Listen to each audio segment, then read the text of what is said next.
Imagine que você acorda e descobre que cada batimento do seu coração, cada palavra que você dirá no jantar e até o momento exato da sua morte não são frutos da sua vontade, mas parágrafos já impressos em um livro escrito séculos antes de você nascer. Para muitos, isso soa como um pesadelo existencial, mas na fantasia épica vendemos isso como o ápice da glória sob o nome de O Escolhido. O herói predestinado é celebrado como um ápice do heroísmo, o ser especial que carrega o selo do destino. Mas eu quero aprofundar uma visão diferente e muito mais perturbadora. O escolhido não é um herói, ele é a figura mais trágica e limitada de qualquer narrativa. Se o final da história já está garantido por uma profecia, a jornada não passa de uma encenação teatral, onde o protagonista é apenas uma marionete cujos fios são puxados pelos deuses. Hoje vamos dissecar a agonia de ser o centro do universo e entender por que a verdadeira liberdade só existe quando o destino é destruído. A cultura pop nos ensinou a desejar o destino. Queremos ser o único que pode salvar o mundo, mas raramente olhamos para o abismo que se abre sobre os pés de quem recebe esse título. O fato do escolhido é, em última análise, o fim do livre-arbítrio, é a substituição da agência humana pela eficiência mecânica de um plano cósmico. Se você nasceu para equilibrar a força, você tem direito de ser apenas um homem comum? Se você é a reencarnação de um avatar, onde termina o espírito sagrado e começa a sua alma individual? Nesse vídeo vamos analisar como a fantasia clássica usou a profecia para criar atalhos morais, como a filosofia do determinismo transforma heróis em máquinas e como obras modernas estão finalmente quebrando essas correntes para nos devolver um heroísmo que realmente signifique algo. Vamos entender por que a força do escolhido é o maior cárcere da ficção, só que depois da vinheta, vamos lá.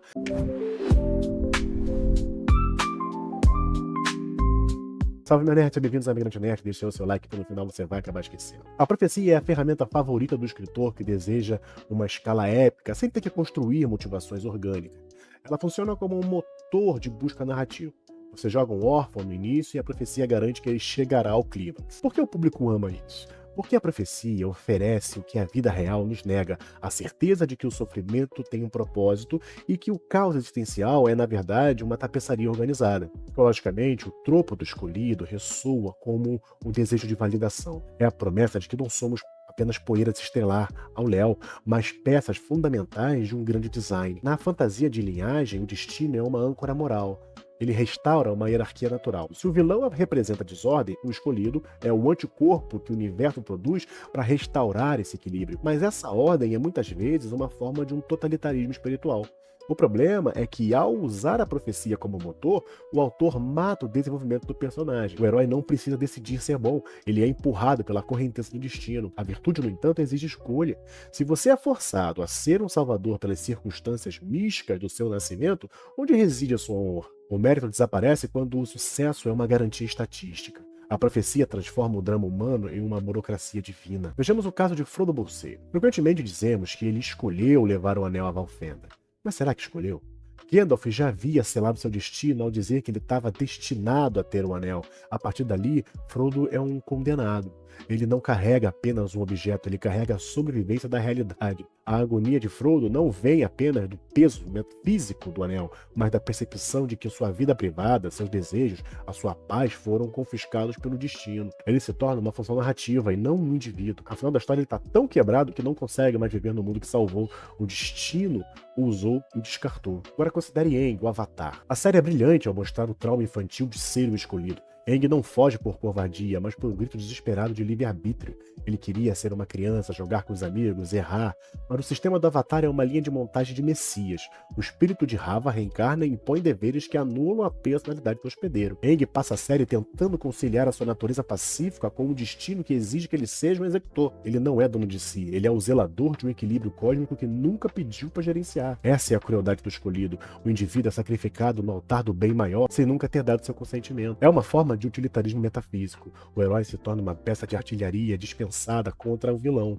Ele é magnífico, sim, mas é um objeto. Uma ferramenta que, uma vez cumprida sua função, perde a razão de existir dentro daquele mundo. Para entender a falta de liberdade do escolhido, precisamos visitar a filosofia. No século XIX, Pierre Simon Laplace propôs que, se uma inteligência conhece a posição e a velocidade de cada átomo no universo, ela deveria prever todo o futuro. Na ficção, essa inteligência é o autor. Quando um autor insere uma profecia, ele está admitindo que o universo daquela história é puramente determinístico. Nesse cenário, a agência de personagens é uma ilusão ótica. Pense em Katniss Everdeen. Ela se voluntaria para salvar a irmã. Parece o ápice do livre-arbítrio, certo? Mas se analisarmos a estrutura da trama, Katniss foi encurralada por um sistema de opressão e por uma necessidade narrativa que tornava qualquer outra escolha moralmente impossível. O autor constrói as paredes tão próximas que o herói só pode caminhar em uma direção. No caso do escolhido, essas paredes são feitas de magia e destino. Aqui entra o conflito entre o heroísmo e o destino. A verdadeira coragem exige a possibilidade de falha.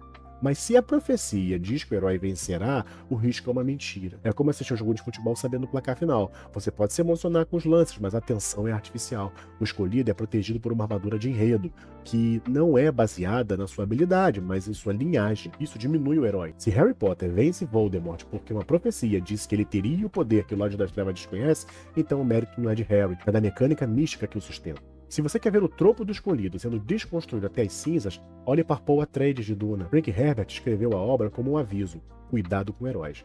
Paul é o resultado de milênios de manipulação genética. Ele é o escolhido que pode ver o tempo. Mas em vez de libertá-lo, a presciência o escraviza. Paul não vê o futuro como uma oportunidade, mas como um corredor estreito aonde ele não consegue sair. Ele vê o genocídio que será cometido em seu nome e tenta desesperadamente mudar o curso da história. Mas cada ação que ele toma para evitar a guerra santa acaba sendo o gatilho que a inicia. Paul é o escolhido que nos mostra o horror de ser o centro do destino. Ele perde a humanidade, perde o amor na sua vida e perde sua própria alma para se tornar o mito que o universo existe. O destino, em Duna, é o monstro que devora o homem para alimentar o ícone. Duna subverte a fantasia messiânica ao mostrar que o escolhido não é o salvador do povo, mas é o catalisador da sua destruição. A profecia ali é uma ferramenta de marketing político e controle social criada pelas Bene Gesserit. Paul Atreides é o herói mais trágico da ficção porque ele sabe exatamente como vai falhar e é forçado a assistir a si mesmo cumprindo o papel como um espectador do seu próprio desastre. É o fim absoluto do livre-arbítrio. Felizmente, a narrativa contemporânea começou a se rebelar contra esse determinismo. Estamos entrando em uma era onde o escolhido está sendo substituído pelo agente de consciência. Arcane não há oráculo. O que existe são escolhas traumáticas feitas sob pressão. Jinx e Vi não nasceram para salvar ou destruir o mundo. Elas foram moldadas por suas decisões e pelo ambiente ao seu redor. A agência ali é absoluta, e por isso cada erro dói tanto. Em The Witcher, Geralt de Rivia luta constantemente contra a ideia de destino. Ele zomba de profecias, embora o mundo tente empurrá-lo para elas. A série e os livros sugerem que o destino é apenas uma desculpa que as pessoas usam para não assumir a responsabilidade de seus atos. Quando removemos o sangue especial ou a marca divina, o que sobra é o heroísmo puro, a decisão consciente de fazer o bem quando você poderia facilmente fazer o mal ou não fazer nada. O público de hoje, especialmente em um mundo tão complexo e incerto, não se identifica mais com o herói que nasceu pronto. Queremos o herói que se constrói. O heroísmo não deve ser uma herança genética ou um decreto astral, deve ser uma conquista diária. A verdadeira magia da narrativa ocorre no espaço entre o que nos é imposto e o que escolhemos fazer. É na luta contra as probabilidades impossíveis, sem a garantia de uma profecia, que a alma humana brilha mais forte. O fato do escolhido é uma lição sobre os limites da nossa liberdade. Histórias de destino nos confortam porque removem o medo do erro. Se tudo está escrito, eu não posso falhar de verdade. Mas ao remover o erro, removemos também a glória. O herói mais inspirador não é aquele que cumpre a profecia, mas aquele que encara e diz: eu farei o que é certo, mesmo que o universo não tenha destinado nada para mim. Precisamos de história onde o caminho está escuro e o mapa não está traçado.